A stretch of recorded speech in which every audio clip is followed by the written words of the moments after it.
Yo William. Pertemuan di restoran Tower Classic. Perkampungan pinggir laut di Tanjung Karang berubah menjadi gempar. Ini terjadi karena ternyata selama ini orang yang mereka kira pendiam, miskin, yang kesehariannya hanya sebagai nelayan sebenarnya adalah seorang mafia. Siapa lagi kalau bukan Karman? Dengan mata kepala mereka sendiri, melihat Karman yang dulunya dipandang sebelah mata, kini keluar dari dalam rumah dengan setelan jas hitam, celana hitam, kacamata hitam, serta topi koboi hitam, itu memasuki mobil Mercedes-Benz S-Class. Desas-desus kembali terjadi di antara mereka. Namun, siapa yang peduli? Di antara mereka, sebenarnya ada orang-orang yang dikirim oleh Tigor untuk memata-matai pergerakan mereka. Tujuannya adalah untuk mengintai setiap pergerakan Marven. Kini mereka sudah mendapatkan apa yang mereka cari. Maka, mereka pun memutuskan untuk segera melaporkan semuanya kepada Tigor.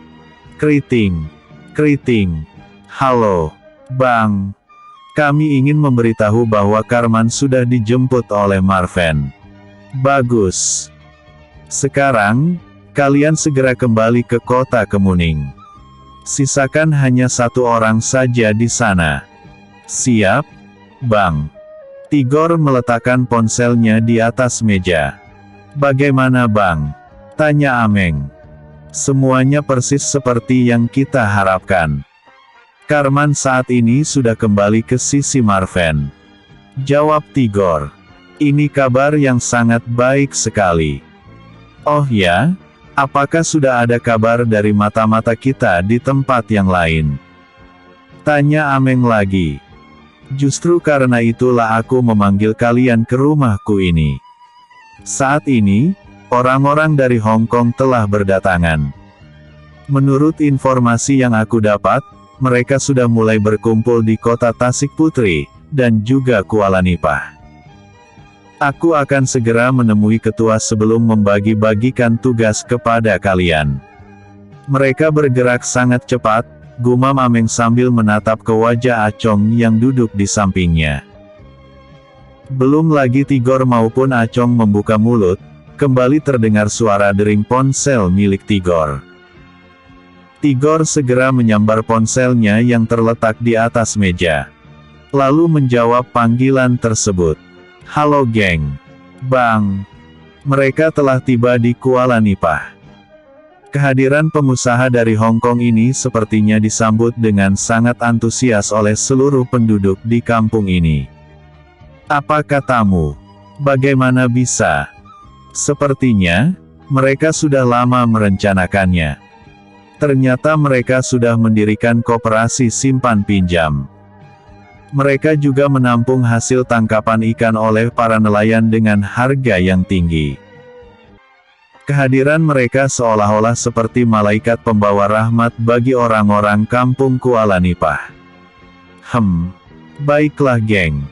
Kau terus awasi perkembangan. Aku harus bertemu dengan ketua untuk mendiskusikan semuanya. Tunggu perintah dariku. Siap Bang. Tigor lalu menutup panggilan itu. Lalu mengirim pesan kepada Yo yang saat ini sedang berada di Kota Batu. Ketua, apakah Anda mempunyai waktu, malam ini? Tanya Tigor dalam pesan teks tersebut. Aku selalu ada waktu, Paman. Apakah ada sesuatu yang sangat penting? Tanya Yo dalam pesan balasan. Iya, sangat penting. Baiklah, saya akan bersiap terlebih dahulu. Anda bisa menunggu saya tiba di Bukit Batu. Baik, Paman. Tower Class Restoran. Malam itu setelah mengadakan temu janji antara Tigor dan Yo William di Bukit Batu, setelah menjemput pemuda itu, Tigor pun mengajak Yo untuk berangkat ke restoran Tower Classic yang masih terletak di kawasan Kota Batu ini. Tujuan Tigor mengajak Yo dalam pertemuan kali ini adalah untuk melaporkan sekaligus membahas tentang informasi yang dia dapat dari Sugeng. Di restoran Tower Classic sendiri, tampak para pelayan sangat sibuk menyediakan menu makanan paling spesial. Ini karena, dua orang besar telah menyempatkan diri untuk berkunjung. Jadi, para manajer, koki dan pelayan semaksimal mungkin memberikan pelayanan terbaik mereka. Syukur-syukur naik gaji. Di lantai paling atas restoran tersebut, kini tampak Yo sedang mendengarkan penuturan dari Tigor soal masalah yang bisa saja terjadi akibat dari kedatangan orang-orang asing dari Hong Kong tersebut. Namun, sejauh ini, Yo hanya tenang-tenang saja tanpa sedikit pun merasa terkejut. Ketua, saya sudah menjelaskan secara terperinci tentang informasi yang diberikan oleh Sugeng. Tapi, kelihatannya Anda seperti tenang-tenang saja. Tegur Tigor heran. Apakah aku harus jungkir balik, Paman? Bukankah sudah aku katakan sebelumnya, bahwa aku memang akan menggali kuburan massal di Kuala Nipah? Aku katakan sekali lagi. Aku ingin disenggol. Sekarang, ketika mereka ingin menyenggolku, bagaimana aku tidak senang? Jawab Yo rada acuh. Maksud Anda? Untuk apa proyek perhotelan di Kuala Nipah? Pemandian air tawar, lalu, proyek pariwisata. Itu semua aku lakukan sebagai alasan agar mereka mau menyenggolku. Sudah jelas tertera di sana nama Tower Sole Proprietaire. Berani melanggar, siap-siap saja untuk berurusan dengan Dragon Empire. Aku bukan tak tahu bahwa mereka telah mendirikan pabrik di kota Tasik Putri. Kemana limbah pabrik itu akan mereka buang jika tidak ke sungai yang langsung mengalir ke Kuala Nipah? Begitu pantai tercemar oleh limbah, bukankah mereka ingin mencari silang sengketa denganku? Bukan hanya aku yang akan menjadi musuh mereka, tapi seluruh masyarakat Kuala Nipah. Jika limbah pabrik itu terus mengalir ke laut, maka para nelayan akan kesulitan menangkap ikan. Di sini kita akan melobi pemerintah daerah, tentunya dengan bantuan masyarakat. Mereka akan gulung tikar oleh kerakusan mereka sendiri, tutur Yo dengan panjang lebar. Berarti, perang besar akan segera terjadi. Gumam Tigor sambil mengusap-usap tinjunya. Aku tidak ingin tanggung-tanggung lagi, Paman. Ini adalah pertarungan final. Biarkan mereka memindahkan seluruh harta mereka ke Tasik Putri. Lalu, kubur mereka semuanya. Dan siapapun yang menyebelahi mereka, adalah musuhku. Baiklah. Aku sudah mengerti jalan pikiran Anda. Sekarang, bagaimana selanjutnya? Tanya Tigor ingin tahu. Tadi Paman mengatakan bahwa Karman sudah bergabung dengan Marven. Dan Marven telah menerima kebaikan dari Bruno dan Douglas. Ini sinyal yang cukup jelas. Ditambah dengan orang-orang mereka sudah mulai berdatangan ke kota Tasik Putri dan Kuala Nipah. Mungkin, sebentar lagi Honor akan tiba di Tasik Putri. Simpan kuku dengan rapi. Tigor mengangguk. Dia tahu apa yang dimaksud dengan menyimpan kuku dengan rapi. Mari, Paman. Kita tidak boleh terlalu lama di sini. Takutnya, kedatangan kita yang menghebohkan ini akan tercium oleh pihak musuh. Baik, Ketua. Mari. Kata Tigor yang langsung bangkit dari kursinya. Yo segera mengenakan masker hitam, lalu segera mendahului Tigor menuju pintu lift yang langsung mengantarkan dirinya ke ruang parkir bawah tanah. Sementara Tigor, tampak masih berdiri saja memperhatikan dari luar jendela, sambil menatap lurus ke arah jalan raya. Tidak sampai 15 menit, satu unit mobil yang dia ketahui dikendarai oleh Yo langsung keluar dari area parkir dan kini telah berbaur dengan para pengendara lainnya. Dia sudah berangkat, kata Tigor dalam hati. Lalu dia pun segera melangkah memasuki lift untuk menuju ke area parkir yang sama. Tak lama kemudian, satu unit mobil sport BMW i8 pun menderu dengan kecepatan tinggi menuju ke kota Kemuning. Bersambung. Episode sebelumnya, Marven menjemput Karman. Episode berikutnya, Ayah Tiara ingin mengajukan pinjaman. Yo William. Ayah Tiara ingin mengajukan pinjaman. Kuala Nipah. Lelaki parubaya, berjalan melenggang dengan bibir menyunggingkan senyum. Tiba di sebuah rumah berdinding papan, dia segera mengetuk pintu. Tok tok tok. Krek. Pintu rumah tersebut terbuka. Dari dalam, tampak wanita parubaya menyambut kedatangan lelaki parubaya tadi sambil mencium tangannya. Sudah pulang Pak? Sudah. Hari ini tidak banyak pekerjaan, tapi untungnya lumayan besar, jawab lelaki parubaya itu. Bagaimana bisa, Pak? Tanya sang istri penasaran. Bukannya kau tidak tahu, di kampung kita ini kan sudah kedatangan pengusaha. Mereka juga berencana ingin mendirikan pabrik ikan sarden.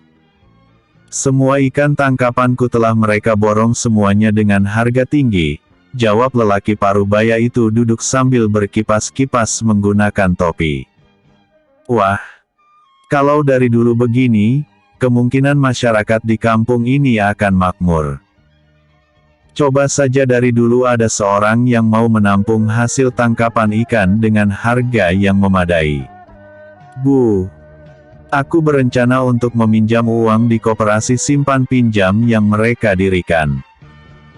Rencananya, aku akan menggunakan uang tersebut sebagai modal awal. Kita beli ikan dari para nelayan, lalu kita jual kepada mereka. Ya, sebagai tauke kecil lah. Bagaimana menurut ibu? Bagus juga tuh, Pak. Cepatlah. Sebelum orang lain mempunyai pikiran yang sama dan mendahului. Kira-kira, berapa pinjaman uang yang ingin Bapak ajukan? Tanya sang istri. Untuk membangun gudang, membeli segala perlengkapan seperti peti es, mobil pengangkut, dan lain sebagainya. Juga untuk modal membeli ikan-ikan mereka sebelum kembali dijual kepada tauke besar tersebut. 500 juta mungkin cukup. Kata lelaki itu membuat sang istri terkejut. 500 juta rupiah. Banyak sekali. Pak, apakah nantinya kita mampu membayarnya? Tanya sang istri yang mulai khawatir. Kau tidak perlu khawatir. Jika hari ini saja penghasilan kita lumayan, apalagi jika kita membeli ikan milik orang lain dan menjualnya kembali. Keuntungannya bisa berkali lipat. Jawab sang suami. Aku tetap khawatir jika kita tidak mampu membayar hutang itu Pak. Kau tenang saja Bu. Inilah masanya untuk memperbaiki perekonomian keluarga kita. Jika kita tidak berani mengambil resiko, maka kita hanya akan jalan di tempat selamanya.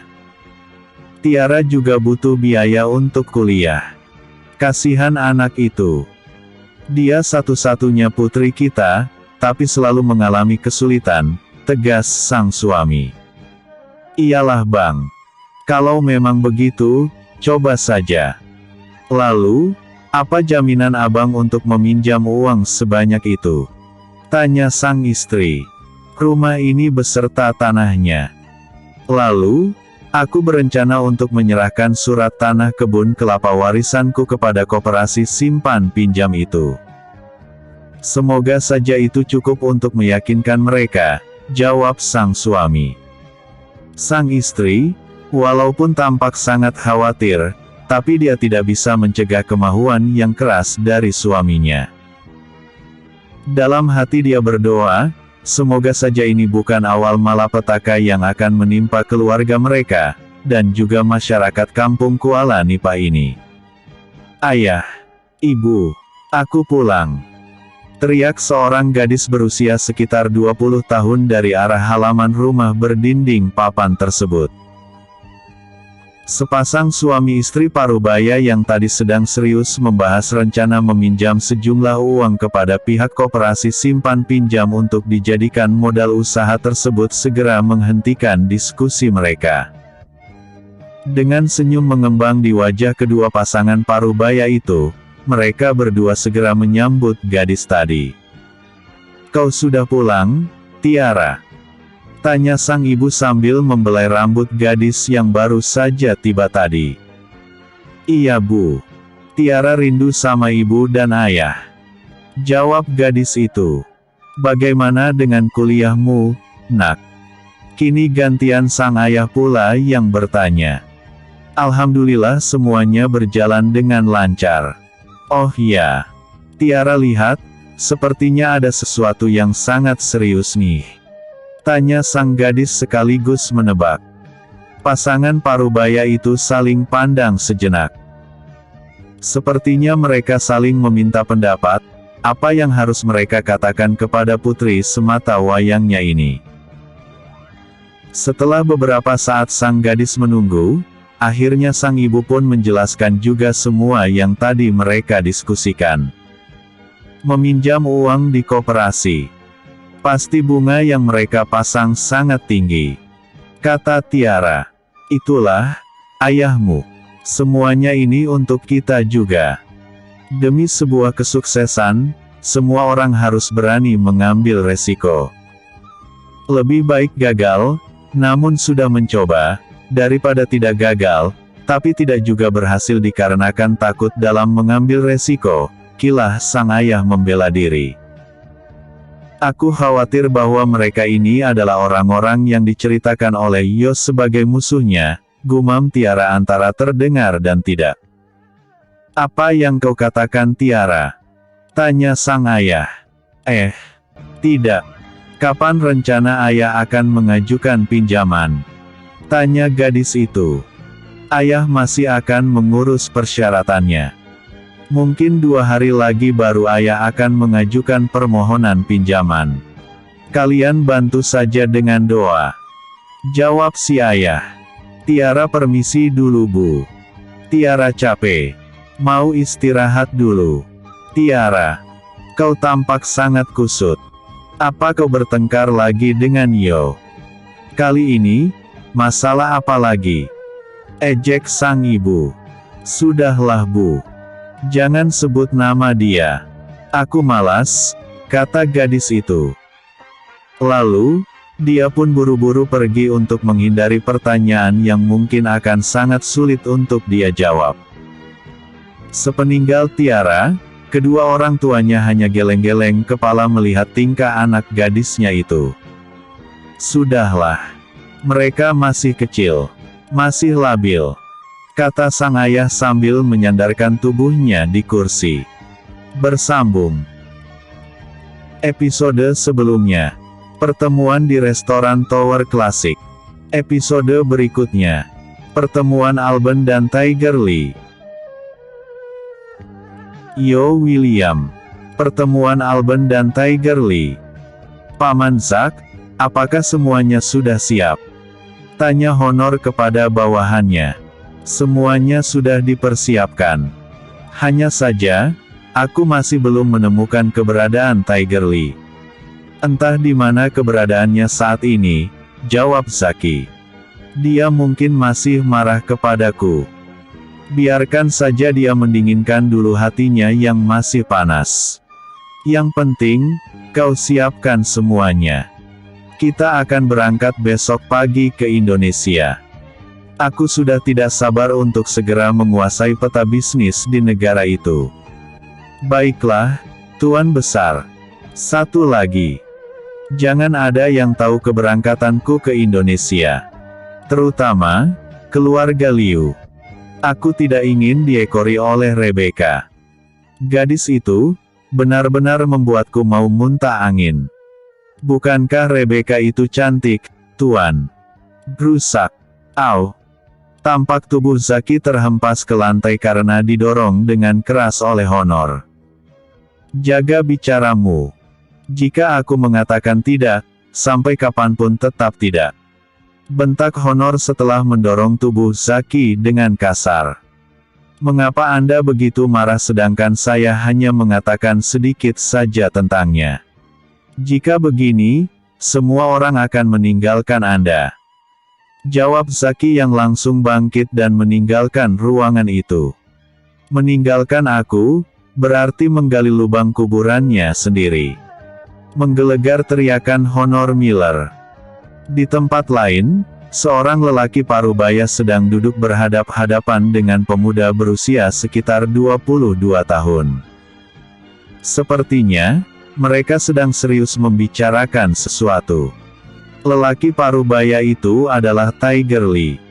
Sedangkan yang seorang lagi adalah Alban Miller. Tiger Lee, yang telah berselisih paham dengan Honor langsung pergi meninggalkan Hong Kong dan masuk ke Makau. Kebetulan, di sana dia bertemu dengan Alban. Dan, akhirnya mereka pun duduk satu meja di salah satu restoran yang terdapat di area tempat perjudian di Makau. Awalnya, Alban sempat terkejut dan ingin menghindar dari Tiger Lee ini. Bagaimanapun, dia adalah kaki tangan sepupunya Honor Miller. Tapi, dia tidak memiliki kesempatan karena Tiger Lee lebih dulu memanggilnya. Paman Lee. Aku telah menceritakan semua yang terjadi antara Paman Adolf dan ayahku. Semua yang terjadi telah aku ceritakan tanpa ada yang aku kurangi, ataupun aku tambah. Sekarang, aku ingin tahu bagaimana dengan sikap Paman, setelah mengetahui yang sebenarnya. Ayahku datang ke Megatown waktu itu hanya untuk menagih hak yang dia miliki di perusahaan Arold Holding Company. Karena, selama ini kami sama sekali tidak mendapatkan apa-apa dari 30% saham yang diwariskan oleh kakek Arold Miller kepada ayahku. Apakah Paman tahu, bahwa Paman telah ditipu oleh Honor? Sekarang aku ingin tahu. Siapa otak di balik terbunuhnya ayahku? Desak Alban kepada Tiger Lee. Akulah yang membunuh ayahmu bersama dengan Zaki. Jika kau ingin membalas, kau boleh melakukannya sekarang. Jawab Tiger Lee merasa bersalah. Paman hanya alat. Ibarat pisau, orang bisa saja terbunuh oleh sebilah pisau. Apakah aku harus membalas dendam kepada pisau tersebut? Aku hanya ingin tahu, apakah Honor otak yang menyebabkan kematian ayahku? Desak Alban lagi. Tiger Lee mengangguk lemas. Dia menyesali karena terlalu percaya dengan Honor ketika itu. Wajah sedih Honor membuatnya sanggup melakukan apa saja. Terlebih lagi, Honor telah menjadi kepala keluarga Miller. Dan dia telah terikat sumpah untuk selalu setia dan mendukung setiap keputusan yang diambil oleh kepala keluarga Miller, siapapun orangnya. Baiklah. Sekarang aku sudah mendapatkan jawaban yang pasti. Aku dan Honor sama-sama dari keluarga Miller. Keluarga yang sama. Aku tidak peduli dengan ambisinya untuk menghancurkan keluarga William. Itu urusan mereka. Tapi, hutang darah harus dibayar dengan darah pula. Aku tidak ingin mendesak Paman untuk berpihak. Hanya satu yang aku inginkan, suatu saat, jika terjadi bentrok antara aku dan Honor, aku harap, Paman tidak ikut campur. Apakah Paman bisa menjamin? Tanya Alban. Tatapannya sangat tajam menembus bola mata Tiger Lee. Baru kali ini Tiger Lee harus tertunduk dan tidak mampu menentang tatapan penuh dendam itu. Maafkan pamanmu ini, Alban. Paman telah terikat dengan sumpah. Kau boleh melakukan apa saja kepada Honor. Hanya saja, kau harus memastikan bahwa pamanmu ini terlebih dahulu menemui kematian. Alban menarik nafas dan menghembuskan dengan keras. Ada kekesalan di dalam hatinya mendengar jawaban itu. Kalau begitu, aku akan merebut posisi kepala keluarga dengan paksa dari Honor. Tekad Alban yang langsung dicegah oleh Tiger Lee. Kau tidak akan mampu. Honor yang sekarang bukanlah Honor Miller yang dulu. Dia telah berubah menjadi manusia setengah setan. Apalagi ketika dia sudah meminum cairan sialan itu. Kau bukan apa-apa baginya. Huff. Sekali lagi Alban menghempaskan nafasnya kuat-kuat. Aku tetap kepada pendirianku. Akan ada masanya aku akan mencabut nyawanya, atau dia yang mencabut nyawaku. Tidak boleh ada dua raja dalam satu istana. Dia yang memulai, maka aku akan mengakhirinya. Aku tidak bisa melarang, ataupun menyuruh. Tapi, usahakan ketika aku tidak berada di sisi Honor. Karena, jika aku ada, aku pasti akan mati-matian membelanya. Kau jaga dirimu baik-baik. Sore ini aku akan berangkat ke Hong Kong. Besok, aku akan menemani Honor untuk berangkat ke Indonesia. Ke Indonesia? Tanya Alban terheran-heran. Sebelum pergi, Tiger Lee menganggukkan kepalanya. Lalu, dia pun melangkah meninggalkan Alban Miller yang masih belum beranjak dari kursinya.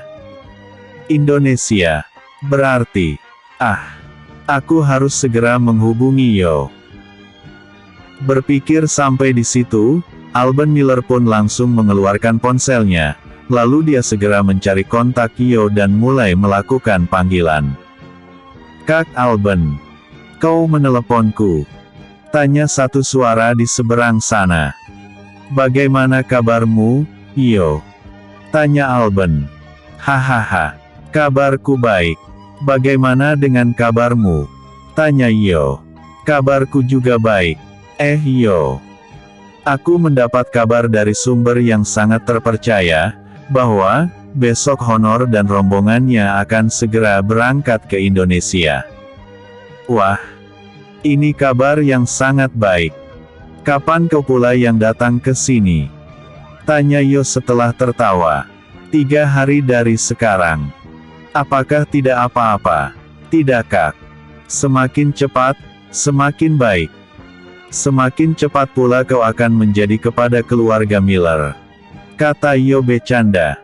Baiklah jika begitu. Kau tunggu aku di sana ya. Setelah tiba di sana, baru kita akan bicara banyak. Kata Alban yang ingin segera mengakhiri panggilan. Baik Kak. Tapi ingat. Rahasiakan keberangkatanmu. Aku khawatir jika nantinya orang-orang Honor yang telah terlebih dahulu tiba di sini akan mencegatmu. Itu akan sangat merepotkan. Mengapa aku terlambat mendapat kabar? Gumam Alban heran. Kau masih belum cukup licik, Kak. Orang-orangmu pun sama sekali tidak bisa diandalkan. Aku bahkan telah memasang banyak CCTV di setiap tempat. Tadi itu aku hanya menakut-nakutimu saja. Sebarkan kabar bahwa kau akan ke Indonesia. Aku ingin kedatanganmu kemari menarik perhatian mereka. Jika ada yang menargetkanmu, aku akan membantai mereka. Ya lumayanlah untuk mengurangi kekuatan musuh. Baiklah Yo. Begitu juga boleh. Hari Rabu aku akan tiba di Bandara Internasional Kuala Namu. Tunggu aku di sana. Siap. Jawab Yo yang langsung mengakhiri panggilan. Sambil tersenyum, Honor memetik jari tangannya untuk memanggil pelayan restoran. Setelah selesai membayar, dia pun segera meninggalkan restoran tersebut untuk kembali ke rumahnya dan mempersiapkan segala sesuatunya untuk urusan keberangkatannya 3 hari lagi ke kota Kemuning. Bersambung. Episode sebelumnya. Ayah Tiara ingin mengajukan pinjaman. Episode berikutnya. Kedatangan Honor di Indonesia.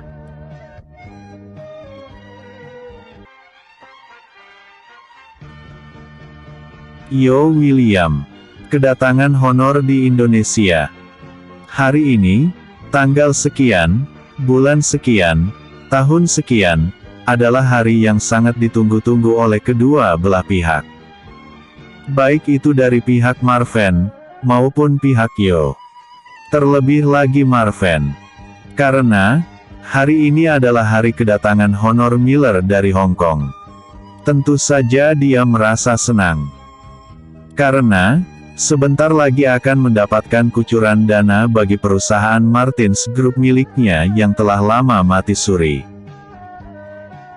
Walaupun sebenarnya dia tahu bahwa sebenarnya hak dan kekuasaannya di perusahaan akan segera diambil alih oleh Arold Holding Company, namun, siapa yang tidak gelap mata bagi seorang mantan narapidana jika dihadapkan dengan uang dalam jumlah yang cukup besar. Persetan dengan Martins Group. Jika dia memiliki banyak uang, dia bisa mendirikan perusahaan yang lain. Setidaknya, begitulah yang ada di dalam hati Marven. Atas saran dari Karman, kemungkinan Marven akan memeras Honor dalam jumlah yang besar jika memang ingin memiliki 60% saham di perusahaan tersebut, yang meliputi hotel, restoran, pusat hiburan malam, dan beberapa kafe yang tersebar mulai dari Gang Kumuh, sampai perbatasan Tikungan Pitu. Pagi itu, lebih dari 10 unit BMW X5 dan 5 unit mobil Porsche Cayenne meluncur mulus di jalan raya Kota Kemuning menuju kota Tasikputri. Di tengah-tengah konvoi kendaraan mewah tersebut, ada satu unit mobil Rolls-Royce yang bentuknya persis seperti kapal pesiar. Dan itu adalah mobil Rolls-Royce Sweptail. Salah satu di antara mobil yang konon katanya termahal di dunia. Rombongan itu sendiri seperti sedang mempamerkan kemewahan dan tampak angkuh membelah jalan raya. Sementara di bagian depan, beberapa unit mobil polisi mendahului bagi membuka jalan untuk konvoi tersebut. Layaknya jalan raya itu seperti milik nenek moyangnya, tidak satupun kendaraan yang diizinkan untuk menyalip. Tepat pukul 5 sore, akhirnya rombongan tersebut sampai juga di tujuan mereka yaitu kota Tasikputri. Di sana, sudah ada utusan dari Marven yang menunggu kedatangan mereka. Setelah bertemu dengan rombongan itu, utusan dari Marven langsung membawa rombongan tersebut menuju ke Hotel Martins Tasikputri dan langsung naik ke ruang parkir di bagian rooftop hotel tersebut. Tiba di rooftop hotel tersebut, orang-orang yang mengendarai mobil BMW X5 dan Porsche Cayenne tadi langsung berkeluaran dan membuat barisan. Kemudian, beberapa orang dari mereka langsung membukakan pintu untuk Rolls-Royce Sweptail. Kini, dari dalam mobil super mewah tersebut keluar seorang lelaki parubaya dan seorang pemuda kisaran usia 22 tahun dengan wajah angkuh dan tampak sangat dingin. Sambil memandang ke sekeliling, dia segera menjentikkan jari tangannya memanggil salah seorang dari utusan Marven tadi. "Ya Tuan, apakah ada yang bisa saya bantu?" tanya utusan yang bertugas menjemput rombongan tadi. "Di mana Marven berada?" tanya pemuda itu dengan laga angkuhnya. "Maaf Tuan, bos kami akan tiba sebentar lagi," jawab sang utusan. Hanya itu yang keluar dari hidung pemuda itu. Lalu tangannya segera mengibas seperti orang yang sedang mengusir lalat. Utusan dari Marven tadi langsung mengerut wajahnya mendapatkan perlakuan seperti itu. "Sombong betul Bagudung seekor ini," katanya dalam hati. Bagudung dalam bahasa Indonesia adalah tikus. "Silahkan Tuan Besar," kata seorang lelaki parubaya mempersilahkan pemuda itu untuk melangkah menuju sebuah meja yang memiliki 2 kursi yang memang telah disediakan. Baru saja pemuda itu duduk, kini dari arah bagian timur menderu sebuah helikopter dan tepat mendarat di bagian yang lapang pada rooftop hotel tersebut. Dari dalam, keluarlah seorang lelaki dengan penampilan uniknya. Mulai dari atas, sampai ke bawah semuanya serba hitam dan mengkilat. Penampilan orang ini persis seperti ninja dalam bentuk koboi. Singkatnya, dikatakan ninja boleh, dikatakan koboi juga boleh. Ninja, karena dia berpakaian serba hitam, koboi, karena ada topi lebar yang dilipat di bagian sisinya yang biasa dipakai oleh para koboi. Di pinggang lelaki berpenampilan aneh itu, tampak sepucuk pistol entah asli atau palsu. Kemudian, ada pula sebuah walkie-talkie. Sedangkan di tangannya, tampak jam tangan digital berukuran besar. Lelaki serba hitam itu mempersilahkan seorang lelaki parubaya dengan rambut diikat ke atas untuk turun dengan diikuti seorang lagi lelaki yang lebih muda. "Silahkan, Bang Marven." Terima kasih Mercarmen Bond 070. Jawab lelaki bernama Marven itu. Setelah berada di luar helikopter, dia segera tersenyum ketika melihat seorang pemuda dengan wajah gelisah tak sabaran telah berada di sana. Sambil tersenyum ramah, lelaki berambut gondrong terikat itu pun langsung menyapa. "Halo Tuan Honor. Maaf telah membuat Anda menunggu," katanya berbasa basi. Sebenarnya, Marven antara yang paling tidak sabaran ingin lekas bertemu dengan Honor. Karena, selain ingin cepat-cepat melakukan kesepakatan kerja sama, dia juga ingin cepat-cepat mendapatkan uang. Tapi, karena usul dari Karman yang memintanya untuk menjaga image, dia akhirnya menurut saja dan membiarkan Honor menunggunya di rooftop hotel tersebut. "Bang, Anda harus menjaga image. Dia itu pendatang. Kitalah tuan rumah. Jangan karena uang, harga diri kita tergadai. Biarkan dia menunggu. Tamu memang raja, tapi harus tahu diri." Begitulah kata Karman yang akhirnya dituruti oleh Marven. "Apakah Anda yang bernama Tuan Marven?" tanya Honor acuh tak acuh. "Unang alusi pertanyaan ni bagudung ibang. Dang adong sopanii. Pantang so hebat," bisik Karman berbahasa Batak. Artinya, jangan jawab pertanyaan tikus itu bang. Tak ada sopannya. Kayak hebat saja. Mendengar bisikan Karman, Marven pun berlaga angkuh. Sambil mengendorkan dasinya, tanpa diminta pun dia langsung saja duduk dan mengangkat sebelah kakinya. Zaki, lelaki setengah baya yang berdiri di belakang Honor merasa tersinggung dan ingin menegur. Tapi, Carmen keburu memotong. "Anda datang kemari sebagai tamu. Tamu yang ingin mengajukan kesepakatan kerja sama. Bagaimanapun, kami adalah tuan rumah. Tidak ada siapapun yang meminta kalian untuk datang dan mengucurkan dana ke dalam perusahaan kami. Kalianlah yang datang sendiri. Jadi, jika kalian merasa kaya, bisa menanam saham, kemudian kalian beranggapan bahwa kami terhutang budi, kalian salah besar. Jadi, jangan pertontonkan kesombongan kepada kami.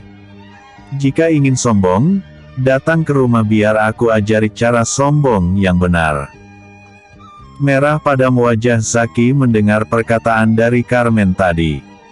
Irfan juga merasa di tenggorokannya saat ini seperti menelan biji kedondong. Bagaimana tidak, dia sangat takut andai Honor tersinggung dan membatalkan kesepakatan kerjasama. Bisa gagal dia kecipratan untung. Sudahlah. Lupakan saja.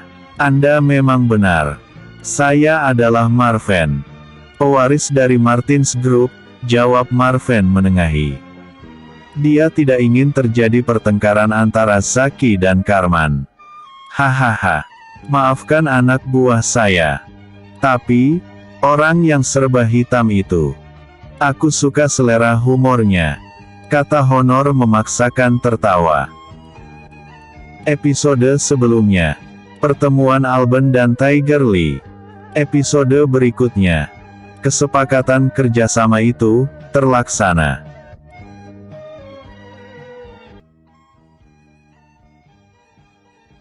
Kesepakatan kerjasama itu terlaksana. Sedikitpun Karman tidak bergeming ketika Honor dan Zaki memelototinya.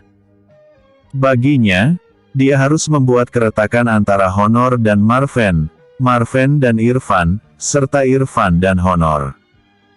Barulah bisa dikatakan bahwa misinya berhasil. Baiklah, Tuan Marven. Aku rasa, Bruno dan Douglas telah memberitahu kepada Anda tentang apa yang saya inginkan. Saya tidak akan berbelit-belit, kata Honor langsung ke poinnya. Marven mengangguk samar. Dia tahu bahwa kedatangan Honor Miller ke Tasik Putri ini adalah untuk menuntaskan kerjasama yang akan mereka lakukan jika kata sepakat telah tercapai. Dia pun sebenarnya sangat menginginkan kesepakatan kerjasama tersebut. Tapi, lagi-lagi karena Karman yang mengatakan bahwa jangan norak dan terlihat sangat membutuhkan kerjasama tersebut. Maka, Marven pun sedaya upaya menahan gejolak perasaan yang sejak tadi menggebu-gebu. Terkurung di dalam penjara, tidak pernah lagi mengalami kemewahan sebagai tuan muda dari keluarga yang kaya, rusak nama baik, perusahaan mati suri, himpitan ekonomi. Hal ini sangat dirasakan oleh Marven. Ketika dihadapkan dengan yang bernama uang, hampir saja dia terlonjak kegirangan. Walaupun sebenarnya dia tahu bahwa perusahaannya hanya akan dimanfaatkan. Satu kesalahan Marven adalah, dia membuka celah itu untuk Karman yang langsung mengambil kesempatan guna meretakkan hubungan mereka. Andai tidak retak, setidaknya antara Honor dan Marven akan ada rasa tidak senang dan saling curiga. Itulah yang memang sangat diinginkan oleh agen rahasia Charmen Bond 070. Ya, saya sangat-sangat mengerti, memahami dan tahu apa maksud dari kedatangan Anda ini, Tuan Honor yang terhormat. Hanya saja, itu antara orang-orang Anda, dengan orang-orang saya. Saat ini, saya ingin mendengar langsung dari Anda tentang kesepakatan seperti apa yang Anda inginkan. Tanya Marven santai. Begini, Tuan Marven. Saya, pemilik perusahaan raksasa asal daratan yang baru saja ingin merintis lahan bisnis di negara ini, membutuhkan adanya partner. Partner yang saya maksudkan di sini adalah berinvestasi di dalam perusahaan lokal. Kebetulan, saya melihat Martins Group ini adalah perusahaan yang dulunya pernah berjaya. Jadi, dengan nama besar yang ditinggalkan oleh perusahaan, saya ingin menginvestasikan sejumlah dana. Kelak, saya akan menjadikan Martins Group sebagai anak angkat perusahaan Arold Holding Company yang saat ini berbasis di Hong Kong. Andai kerjasama ini bisa terwujud, maka saya akan memegang saham mayoritas di perusahaan dengan jumlah 60%. Sisanya, akan Anda miliki andai tidak ada lagi pemegang saham yang lainnya. Dengan begitu, saya akan tetap membiarkan Anda menahodai perusahaan sebagai Chief Executive Officer.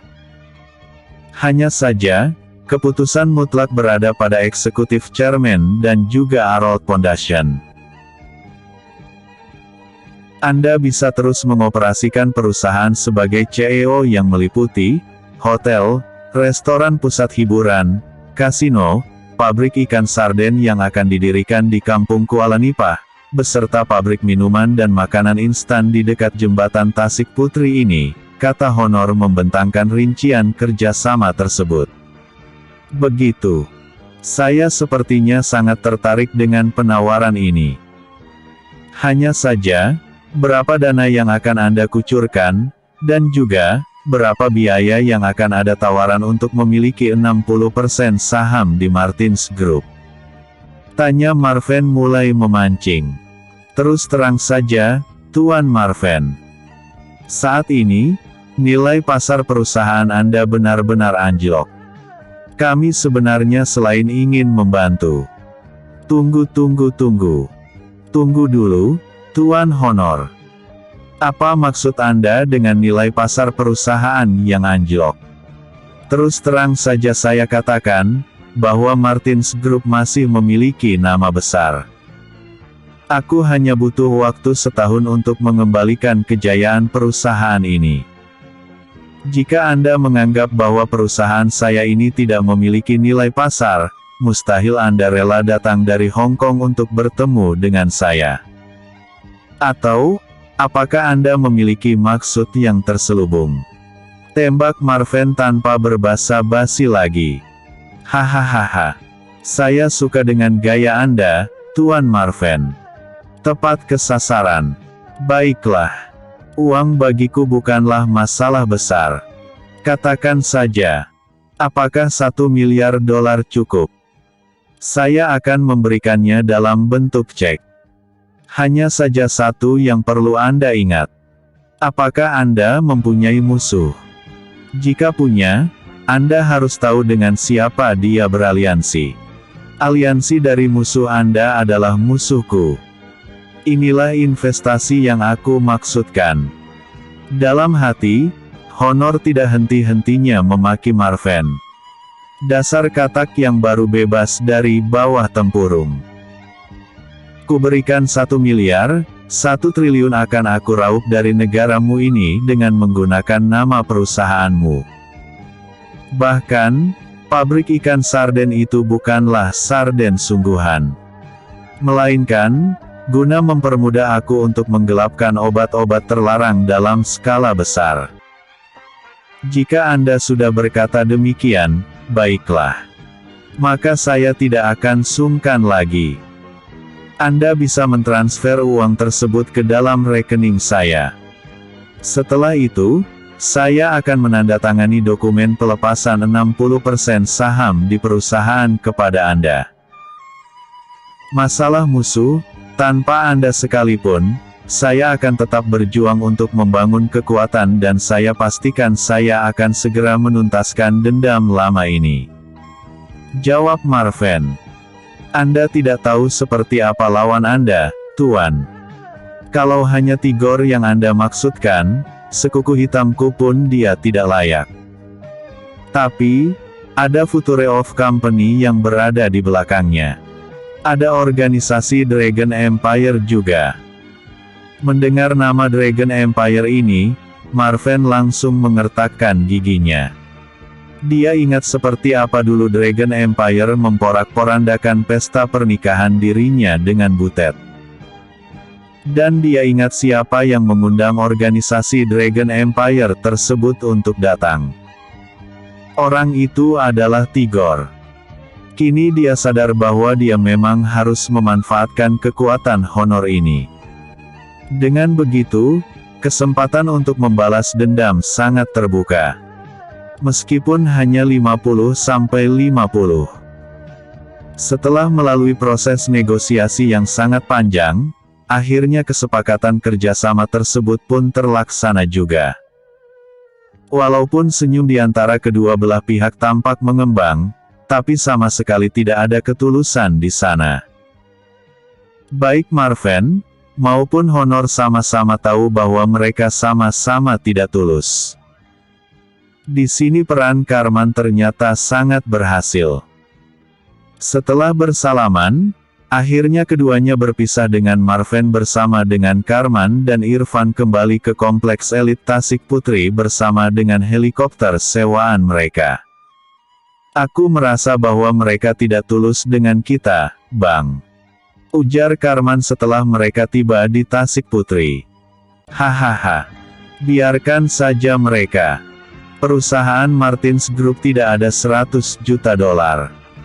Dia sanggup membayar 1 miliar. Siapa yang memanfaatkan siapa? Jawab Marven sambil tertawa. Irfan juga tertawa. Namun, mereka berdua segera menghentikan tawa mereka ketika Karman sedikit pun tidak bergeming. Bagaimana jika ada penyelewengan, Bang? Misal, mereka memproduksi sesuatu yang tidak dibenarkan. Abang bisa terseret. Perusahaan ini atas nama Abang. Mereka hanya penanam modal. Jika sesuatu terjadi, abang yang terjerat. Kata Karman lagi. Alah, Charmenbon. Kau jangan terlalu berlebihan. Saat ini abangku sedang berbahagia. Kau jangan menjadi perusak. Tegur Irfan. Karman hanya mengangkat pundaknya saja mendengar teguran ini. Hei Charmenbon. Aku tidak akan melupakan saranmu. Aku akan mengkreditkan sejumlah uang ke rekeningmu. Kau tenang saja. Malam ini kita pesta. Mendengar kata-kata uang berhamburan dari mulut Marven, seketika itu tidak ada bantahan dari Karman.